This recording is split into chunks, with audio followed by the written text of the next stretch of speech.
Well, there's a live shot from across the inner harbour, slightly obscured, the iconic inner harbour, where there are more questions about the future tonight. We first showed you last night that all three of the proposals for new tourism operations in the old historic CPR Steamship Terminal have been rejected.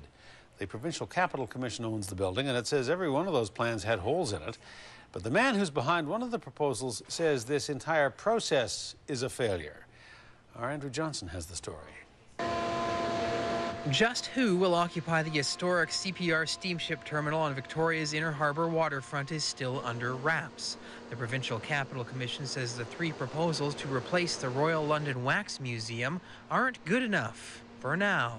They couldn't make a definitive decision because there was information lacking in each of the proposals. They were each asked for additional information, and they didn't provide it.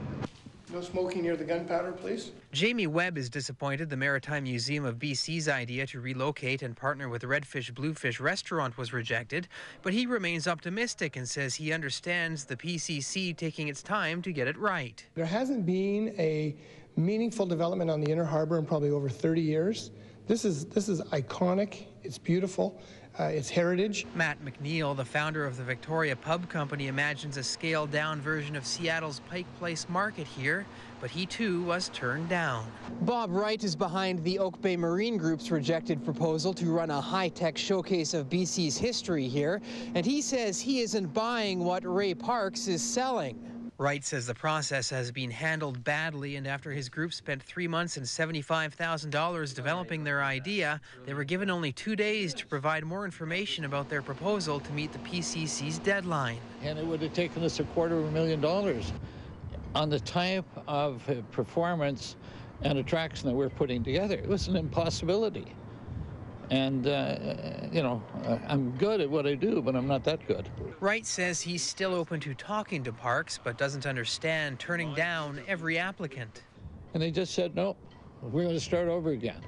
I don't know what they're going to do, put a classified ad in the press or what. The Provincial Capital Commission CEO says he will be in touch with the three companies soon about improving their bids and maintains there will still be a new tenant in the building by 2012. Andrew Johnson joins us with more. Andrew, I heard people talking today about why this isn't part of the cornerstone of the Belleville revitalization. Put a transportation hub into the building, the Coho Ferry, the Victoria Clipper, the Customs, nice restaurant and lounge. I mean, that's what it was originally in the old days of the CPR steamships. Well, Hudson, that's an idea Matt McNeill, who owns the Penny Farthing, Irish Times and Barden Banker pubs, likes very much. And he hopes this delay, this rejection of the three proposals, is the Provincial Capital Commission rethinking their vision along those lines. But Bob Wright at Oak Bay Marina isn't as optimistic, saying that kind of a hub would be 10 years away given its cost. So we'll have to wait and see what plays out in the short term. The P.C.C. hopes to get a tenant into the building to begin their construction inside by summer. All right, we'll watch. Andrew, thank you. You're welcome.